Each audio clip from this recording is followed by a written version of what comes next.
Hello मित्रांनो.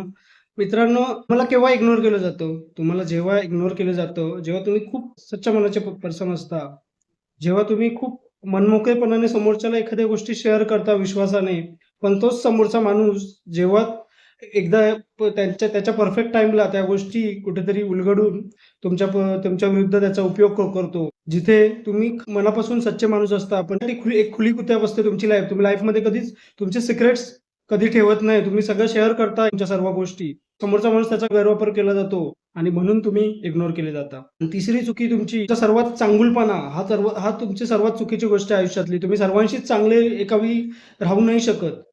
जो person जसा आहे तसा त्याला ट्रीट केलं पाहिजे.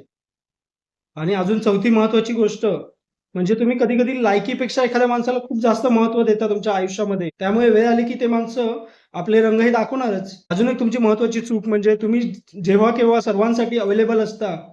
सर्वांसाठी कायम अवेलेबल असणं म्हणजे तुम्ही स्वतःला महत्त्व देत नाहीये. स्वतःपेक्षा जास्त इतरांना महत्त्व देताय. ही तुमची सर्वात महत्त्वाची चूक आहे. आणि हे एक वन ऑफ द रिझन आहे की तुम्हाला इग्नोर केलं जातं. त्यामुळे वेळीच सावरा की कोणाला कसं ट्रीट करायचं आणि कोणासाठी किती अवेलेबल राहायचं, हे तुमच्या हातात आहे. आणि आयुष्य हे ओपन बुकसारखं ठेवू नका. आयुष्यात तुमचे सिक्रेट्स तुमच्याकडे ठेवा. तुमची पर्सनल लाईफ, तुमची फॅमिली लाईफ, पर्सनल लाईफ, तुमचा इन्कम हे कोणाशीही शेअर करू नका. कारण दुसरे लोकं तुम्हाला कायम सतत खाली खेचण्याचाच प्रयत्न करत असणार. तुम्ही स्वतः पुढे जाऊ शकत नसले तर तुम्हाला मागे खेचून स्वतः पुढे राहण्याचा प्रयत्न करतील.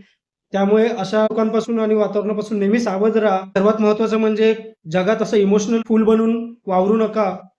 बी कॉन्फिडंट, बी स्ट्राँग, बी युअरसेल्फ. राधे राधे.